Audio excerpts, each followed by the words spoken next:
buena música. Esa música para los oídos del doctor Capulla, él va a volver a escucharla. Porque se vienen los Martín Fierro de la radio y el doctor Capulla está alternado por el programa con Esloto. Así es, ¿qué tal? Buenas tardes a todos. Muchas gracias, Silvita. La verdad, muy contento.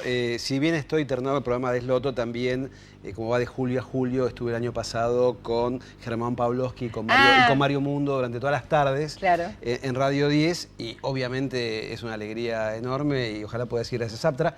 De todos modos, la terna me parece, fantástica, porque está Alberto Cormillota, a quien respeto muchísimo y quiero muchísimo, y también a Jorge Tartaglione, que son gente muy preparada, gente que realmente bien intencionada en los medios, que me encanta la gente que hace programas de información, de awareness, como decimos todos los médicos, hacia la comunidad sin ningún interés de tipo comercial. Son muy serios. Son serios. Muy serios. Y la verdad que me encanta. Por supuesto, a todos los que estamos ahí nos gustaría ganar, pero si gana cualquiera de ellos, para mí también es satisfactorio, y agradecidísimo a la gente de Aptra por haberme tenido nuevamente en cuenta. Sería la 6ª nominación que tenemos en Martín Fierro.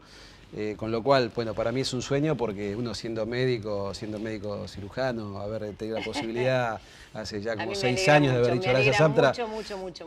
Porque realmente te mereces todo eso. Es un mimo, gracias. Muchas gracias. Y además también quiero profesional. Gracias. Y además también quiero agradecer a Beto Casella, que me ha permitido últimamente estar con él, y es un tipazo, Beto. Lo paso fenomenal ahí en la FM Pop, abrimos el consultorio y explotan las consultas de cualquier tipo, así que muy contento. ¿Y te preguntan sobre hepatitis? Me preguntan sobre hepatitis. Vos sabés que es un tema que se fue instalando de a poco. Venimos trabajando, venimos porque me involucré mucho con el tema de hepatitis hace muchos años. Porque por ahí la gente escucha hepatitis y se acuerda del colegio, cuando faltaba un compañerito que, faltó Pedrito y no, tiene hepatitis, tiene que estar un mes en la casa, después va a volver, y por ahí tardaba un mes, 50 días y volvía a aparecer. Eso era hepatitis A. Hoy eso no lo vemos. La fácil. Eso no lo vemos. Eso se contagiaba por vía oral fecal y eso no lo vemos. ¿Por qué no lo vemos? Porque en la Argentina está en el calendario nacional de vacunación la vacuna contra la hepatitis A, y es un ejemplo a nivel mundial, porque siempre se decía que había que dar 2 dosis. Argentina comenzó a dar una sola dosis y se ha erradicado el trasplante por hepatitis fulminante por virus tipo A. Ahora, la gente es consciente, porque volví a leer el otro día también sobre otro tema, de estos pro no vacunar, y sigo diciendo, a ver, son unos irresponsables. Estamos hablando de enfermedades infecciosas que se pueden evitar, enfermedades que se pueden evitar, eventualmente muertes que se pueden evitar y gastos que se pueden evitar. Irresponsable, esa es la palabra. De hecho, el gobierno italiano acusó por homicidio culposo a unos padres que no vacunaron a sus hijos, a su hijo, y ese hijo no vacunado le generó a un chiquito que tenía con leucemia la muerte, que se podía haber evitado por sarampión. Sarampión, papera, rubiola, varicela, empieza a aparecer, empieza a emerger en el mundo por estos grupos antivacunos sin ningún tipo de sentido, y esas imágenes que veíamos nosotros, Silvia, que somos un poquito más grandes, vos sos más joven que yo, pero dejémoslo ahí, divina. De la foto esa blanco y negro en Alpi, en silla de ruedas, por la poliomielitis, no existe más eso. La hepatitis A se erradica, la hepatitis B hay vacuna, lo que no hay vacuna es para hepatitis C. Ese era el problema principal de pacientes que no tenían ningún síntoma, vos, yo, el camarógrafo, la camarógrafa, sin ningún síntoma, y dentro de 20 años, en un análisis de laboratorio de rutina, aparecía quizás alguna alteración de algunas enzimas hepáticas o nada, y entonces ahí le pedían la investigación de este virus C, que se conoce a partir de 1992, y la persona estaba crónicamente infectada con este virus, pudiendo evolucionar. Crónicamente infectada. Claro. Hay que entender eso. Crónicamente infectada. Es casi como un HIV. Lo tenés siempre. Claro. Y además está la coinfección por VIH, ¿no? Estos pacientes con hepatitis C o B y coinfectados con el virus del HIV. Ningún síntoma, podía evolucionar hacia la cirrosis, o sea, cicatrices del hígado, insuficiencia hepática, o tumor de hígado, hepatocarcinoma, trasplante y muerte.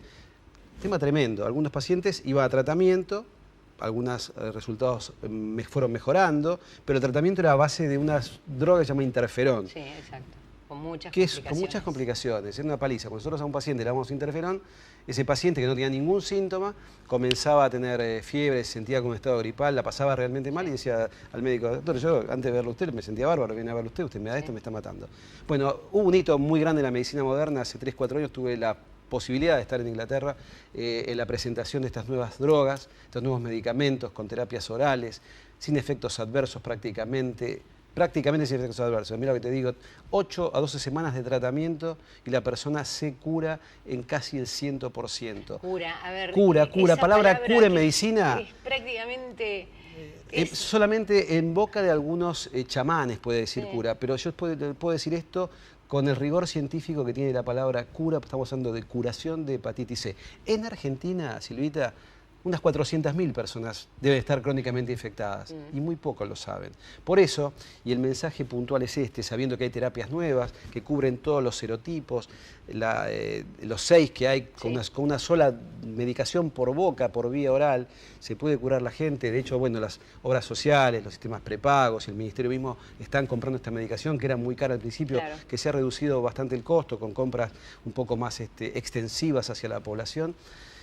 El mensaje hacia la población y hacia los médicos es: pidamos al menos una vez en la vida, en la rutina de laboratorio, la serología, el estudio de sangre de hepatitis C y hepatitis B. Si el médico no se lo pide, usted pídaselo. Déjame hacer hincapié en eso, porque creo que es súper importante, Guillermo.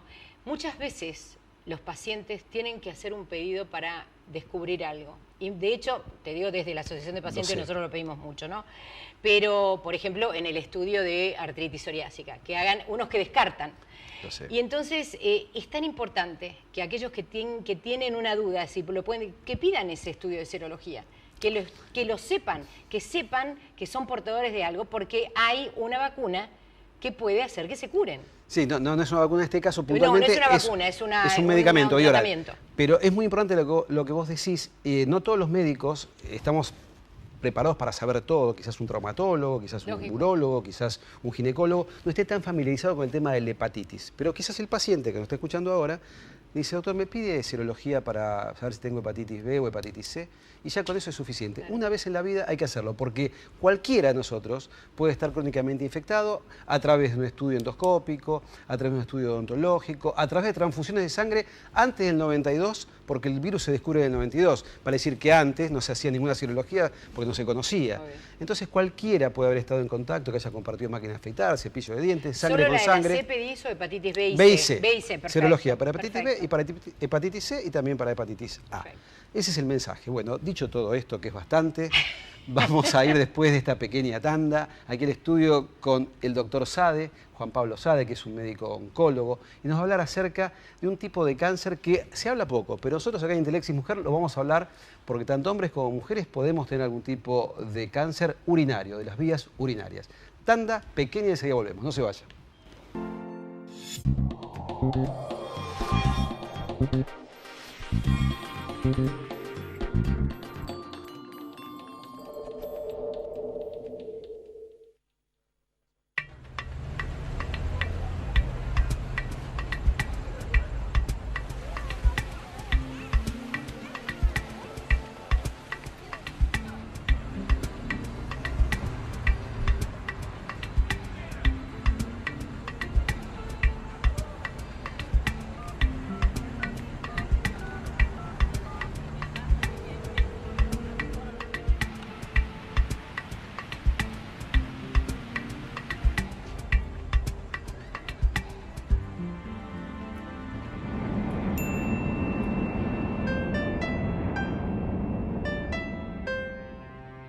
Ciensa Argentina, el aliado estratégico de las prestadoras de salud de primer nivel.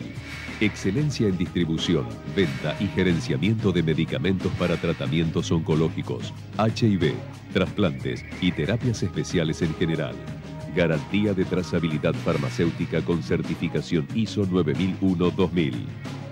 Ciensa Argentina, la salud es nuestro compromiso. EcoGear, volumen natural para cejas y pestañas. Nuevo gel cejas y pestañas reconstituyente de densidad y volumen con resultados medibles en el tiempo. Disponible en farmacias de todo el país. EcoGear, cejas y pestañas, bellas siempre. Hace más de 30 años trabajamos e invertimos para equipar y modernizar las instalaciones de nuestros centros de salud, para que todos los trabajadores hoteleros y gastronómicos del país puedan acceder a la más completa cobertura médica. padre primerizo, ¿no? ¿Y qué fue? ¿Nena o nene? Oxudra, la misma pasión de ayer, el mismo compromiso hoy.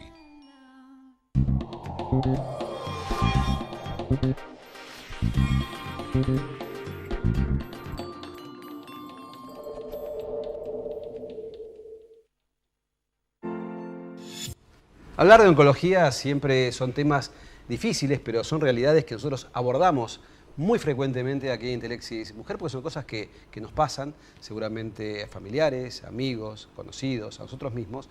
Así que me parece interesantísimo poder hablar con Juan Pablo Sade acerca de los tumores genitourinaria, porque él es médico oncólogo y además estás encargado de este sector en el Instituto Alexander Fleming, un lugar de excelencia en el tratamiento de enfermedades oncológicas. Y hablábamos recién, gracias por venir, ¿no? Un placer. Y hablábamos recién un poco fuera de aire.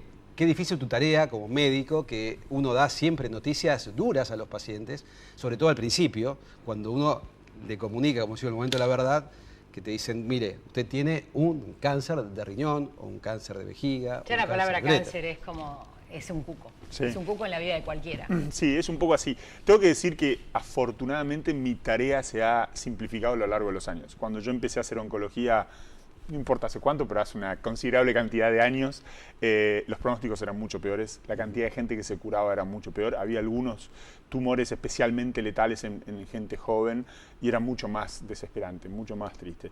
Los avances enormes que ha habido en los últimos tiempos y acelerados en los últimos par de años ha hecho que sea más llevadero. Sin duda seguimos teniendo problemas, pero el escenario es mucho más favorable. ¿Es un mito o es verdad que en la gente joven son más agresivos los...? No, es un mito, Okay. es un mito. Particularmente a lo que me dedico yo, que es oncología genitourinaria, el tumor de gente joven en oncología genitourinaria es el cáncer de testículo. El cáncer de testículo es un tumor bastante común, ¿no? Y altísimamente curable, de los tumores más curables que existen. Y sin embargo se da en muchachos jóvenes. Y en los pediátricos, no es a lo que me dedico, pero todos sabemos que las leucemias, los linfomas en niños son altísimamente curables. Entonces, esto es un mito no aplicable a la mayoría de los casos, no es así. Bien, ¿Qué tan frecuentes son los tumores genitourinarios y a qué órganos involucra? Bien, son 4 grandes y 1 pequeño. El más grande por frecuencia, por común, es el cáncer de próstata, por supuesto. Claro. Es tan frecuente en el hombre como es el de mama en la mujer. 1 de cada 6 hombres va a sufrir un cáncer de próstata. Es un tumor muy común, es lo que veo con más frecuencia en mi consulta. Edad avanzada, en general después de la 6ª década de la vida, ¿sí? Okay. Ese es el cáncer de próstata, que es lejos el más común. Después del cáncer de próstata tenemos el cáncer de riñón y el cáncer de vejiga. Son otros, o de vías urinarias, como bien decías vos, Guille. Son 2 tumores también mucho menos frecuentes que el cáncer de próstata, pero que también se ven, y en general en pacientes también adultos o adultos mayores, ¿sí? Y por último, el cáncer de testículo, un tumor de los jóvenes, altísimamente curable, mucho menos frecuente. Ese escucho a mucha gente, conozco mucha gente que ha tenido mucha gente cáncer. curada, vas a curada, conocer un montón de gente curada. Bueno, el intendente de Loma de Zamora. Claro, exactamente. Que más del 90% de esos pacientes se curan. Es uno de los éxitos más importantes históricos de la oncología, pues se curan porque son muy sensibles a la quimioterapia, se curan fundamentalmente con quimioterapia. Y todo eso cambió en el año 74-75, con el descubrimiento de una droga, que ahí cambió todo esa realidad. ¿La edad de aparición de este tipo de tumor de testículo aproximadamente? Alrededor de los 20-30 años. 20-30. Sí. Ahora, hablamos de testículo, hablamos de próstata, que obviamente la mujer no lo tiene, pero hablamos de riñón, hablamos de uréter, hablamos de vejiga. ¿Qué proporción, qué relación hay entre hombre y mujer, de acuerdo a esa torta porcentual, entre este tipo de tumores? Siempre más en el hombre, como regla general. La oncología genitourinaria, el 70-80% de mis pacientes son hombres, porque hay 3 órganos, porque nos olvidamos del cáncer de pene. Claro. Sí, nos olvidamos que es el pequeño, porque hay muy poco. Pero bueno, hay 3 órganos que obviamente la mujer no tiene, y luego los que sí tiene, que son riñón y vejiga, es mucho más común en el hombre. Por ejemplo, vejiga es el ejemplo más extremo. Hago paréntesis ahí. Sí. ¿El cigarrillo tiene mucho que ver con el cáncer de vejiga? La gente no lo sabe eso. Fundamental. Luego del cáncer de pulmón, que esto lo conocemos todos, el Guereci es cáncer de vejiga. Todas las sustancias tóxicas del cigarrillo se eliminan por el riñón y entonces todo nuestro sistema urinario, esto significa las pelvis, que es lo que recolectan la orina en el riñón, los uréteres, que son los conductos que llevan la orina, y la vejiga, que es donde se acumulan encima los tóxicos, es la que más en contacto está con los tóxicos, por eso el más común es el de vejiga. A la exposición a esto son potentes carcinógenos, potentes inductores de tumores. Es infrecuente ver un paciente con cáncer de vejiga no fumador, igual que lo que pasa en cáncer de pulmón. Voy un poquito más al fondo de la pregunta que te hace Silvita. con respecto a si algún tipo de tabaco es diferente. Porque dice, no, yo fumo pipa. Sí. Entonces el fumador de pipa dice, no, yo como no fumo cigarrillo, fumo habano. ¿Qué pasa con eso? No, tiene una relación directa con la exposición. Por supuesto que el fumador de cigarrillos comunes y corrientes es el que más expuesto está, el que más inhala, el que más absorbe y por tanto más elimina por el sistema urinario. Es sabido que los fumadores de habano, de pipa, si no tragan el humo, lo que tienen es mayor incidencia de cáncer de labio, de lengua, de encías, porque es la zona que está más expuesta. Pero tiene que ver con nivel de exposición, no con que sea tabacos sanos eso. O sea, hay más exposición al cigarrillo común y corriente. Con la marihuana la situación es un poco distinta. Eso te iba a preguntar y te iba a poner un aprieto seguramente. ¿Qué pasa con la marihuana? A uno no le gusta decirlo, pero uno lo puede encontrar si lo busca por internet. No le gusta decirlo porque me parece que no hay suficiente evidencia científica para decirlo, que la marihuana es protector en contra del cáncer de vejiga. Porque hay algunos estudios que muestran que quienes fuman marihuana tienen incluso menos cáncer de vejiga. Está bien, no es protector del cerebro, por ejemplo. No, claramente no. Y como no hay suficiente evidencia para decirlo, la verdad que andar diciendo que la marihuana disminuye el riesgo de cáncer de vejiga me parece que es poco serio. Me parece que son trabajos que tienen muchas falacias. Bien, volviendo al tema de cáncer de vejiga, ¿a partir de qué edad se puede pensar que una persona puede tener un cáncer de vejiga? ¿Cuáles son los síntomas y signos que puede ocasionar? Claro, ¿cómo sé? El síntoma es orinar con sangre. Lo que lleva a los pacientes a la consulta es orinar con sangre. Cuando el tumor lastima la pared de la vejiga, produce sangrado, el paciente orina con sangre y todos los seres humanos, hay otros síntomas que minimizamos, pero orinar con sangre no lo minimiza nadie. Entonces el paciente acude a la consulta porque orinó con sangre a partir de la 5ª década de la vida, más si es un paciente fumador, es decir, un paciente que tiene más de 50 años, que orina con sangre, uno tiene que tener un alto nivel de sospecha de que ese paciente, sobre todo si ha fumado mucho. ¿Es mucha sangre, es poca sangre, es todos los días, es todo el tiempo? No es mucha sangre, no es todo el tiempo, no todos los días, puede ser un único episodio, una escasa cantidad. Lo que pasa es que muy poquitas gotas de sangre tienen rápidamente la orina, entonces no se necesita un gran volumen de sangre como para que uno lo note, ¿sí? Con muy poquita sangre la orina se tiñe. Se dice que un centímetro cúbico de sangre tiene de rojo 1 litro de orina. Bueno, vos sos un especialista en esto porque por tu formación sos urologo, así que conocés perfectamente el tema. Sería incapaz de corregirte porque no, en esto vos sabés mucho de este tema. Entonces el síntoma es orinar con sangre. Un paciente adulto que orina con sangre, fumador, y decía, no terminó hoy la idea, pero el cáncer de vejiga es el más extremo en cuanto a que es mucho más frecuente en el hombre que en la mujer. En Argentina las cifras que tenemos dice que hay alrededor de 3.500 casos de cáncer de vejiga por año y 2.700 son en hombres. Apenas 800 y pico son en mujeres. Entonces es un tumor muchísimo más frecuente en el hombre. ¿Y cuál es el pronóstico de ese...? Bueno, es muy digamos, muy a tono con la actualidad que hablemos de este tema, porque yo decía siempre esto, como para ponernos en contexto. En cáncer genitourinario son 4 enfermedades, ¿verdad? Cáncer de testículo es una enfermedad altísimamente curable con quimioterapias viejas, que no necesitamos más novedades porque más del 90%. Las otras 3 enfermedades, una de ellas era huérfana, porque cáncer de próstata tenemos un montón de drogas, un montón de opciones, cáncer de riñón también, un montón de drogas nuevas, de novedades, de industria farmacéutica que apoya, de movimientos, y cáncer de vejiga era una enfermedad huérfana. La verdad que si ustedes me invitaban hace 2 años atrás, yo les decía que hacía 20 años no teníamos ninguna novedad, que seguíamos haciendo lo mismo hace 20 años, teníamos los mismos números de curación, no podíamos ofrecer nada nuevo distinto a los pacientes. De hace 2 años a esta parte, esa situación empezó a cambiar. Nomás este año en Argentina se han lanzado nuevas drogas para tratar cáncer de vejiga, hay mucha más conciencia, hay mucho más movimientos sociales. Entonces ha dejado de ser una enfermedad huérfana, lo cual es una gran cosa que sin duda los pacientes agradecen. Hoy en día... tengo que aclarar esto, de esos 3.000 y pico de casos que hay, muchos, el 70% son superficiales. Eso lo tratan los urólogos habitualmente. Son tumores que todavía no han invadido lo suficiente la pared de la vejiga, son altamente curables, hay tratamientos para evitar que recidiven.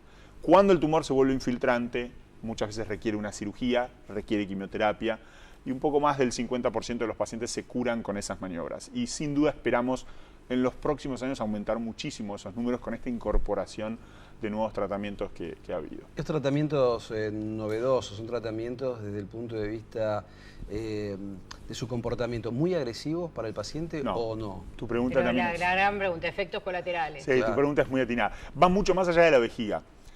No tenemos muchas veces en la vida la oportunidad, y no me quiero poner filosófico, pero es así, pero como oncólogo es así, de presenciar una revolución, un cambio de paradigma. Los oncólogos tenemos esa suerte ahora, porque desde hace unos 5 años a esta parte, la inmunoterapia, la manipulación del sistema inmune del paciente se ha transformado en el 4.º pilar de la oncología. Tradicionalmente usábamos quimioterapia, de la oncología, radioterapia, de la psoriasis, sí, de un la artritis montón de psoriásica, enfermedades. Pero en claro. oncología no estaba. En Claro. otras enfermedades ya tenían una historia más larga.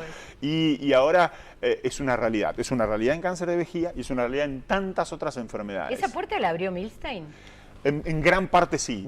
Lo que se utiliza como arma son estos anticuerpos monoclonales que Milstein desarrolló con su colega y por el cual recibió el premio Nobel. Así que sin duda que le abrió una puerta que durante muchas décadas no supimos manipular correctamente y se acumuló el suficiente conocimiento y experiencia como para que ahora sí lo podamos hacer. Y es toda una revolución. Es toda una revolución porque, apuntando a tu pregunta, estos tratamientos no solo son altamente efectivos, sino que por primera vez son de muy baja toxicidad.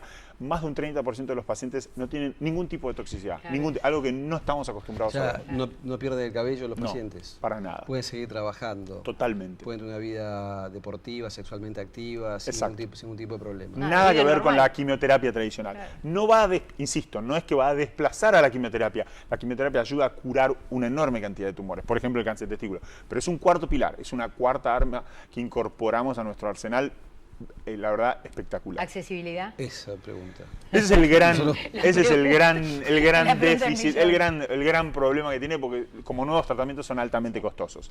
Igual siempre quiero decir, tengo la oportunidad, por mi especialidad y por mi carrera, de viajar mucho a lo largo de Latinoamérica. Y creo que a veces los argentinos no valoran, con todas las dificultades que Siempre lo digo. tenemos, Argentina es lejos, sin comparación, el mejor país para ser paciente oncológico en toda Latinoamérica. Absolutamente. Sin Absolutamente. comparación con ningún otro país.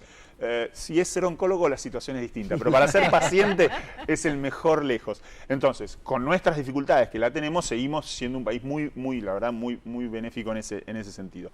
Son muy costosos, pero Argentina, por su sistema de salud, por su sistema de cobertura, los pacientes en el sistema público tardan más, pero pueden acceder a estas drogas. Así que yo diría que el acceso, se está trabajando mucho en eso, se va a facilitar aún más. Pero no es tan dificultoso en este país como lo suele ser en otros. Sí.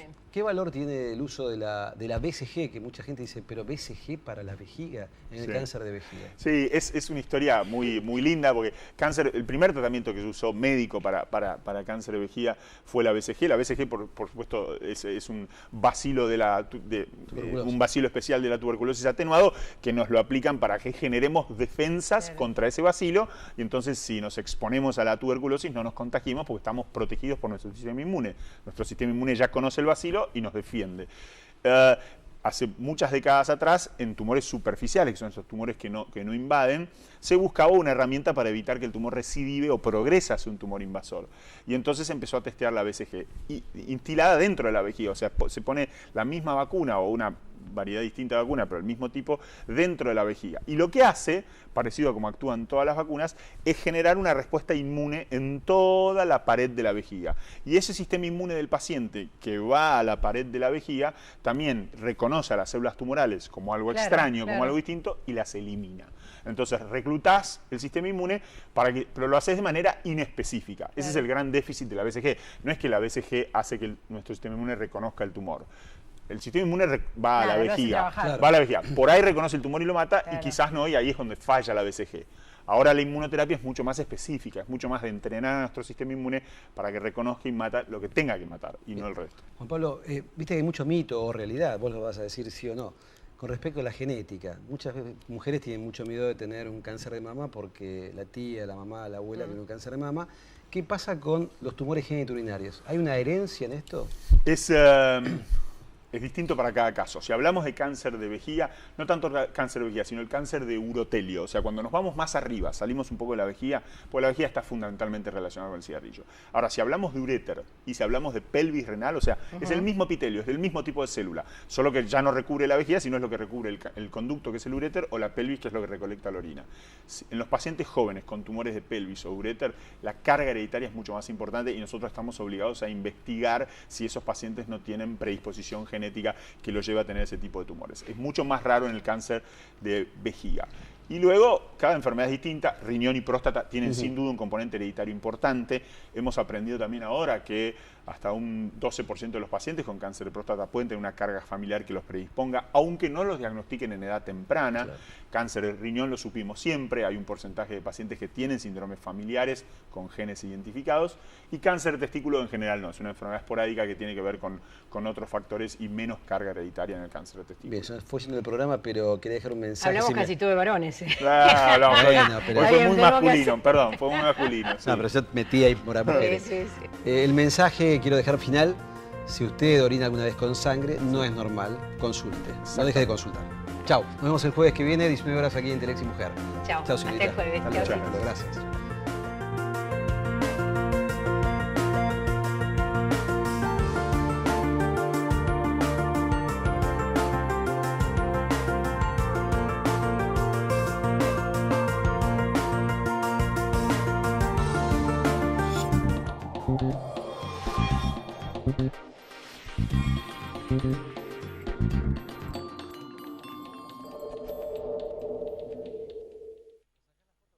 Innovación permanente. Vago. Ética al servicio de la salud. Conocé los planes de salud para empleados en relación de dependencia, monotributistas y particulares de Andar, la obra social de viajantes vendedores de la República Argentina. Solicita un asesor comercial al 0810-345-0184. Superintendencia de Servicios de Salud, 0800-222-725836, www.sssalud.gov.ar, RNOS 122-104, RNEMP 1252.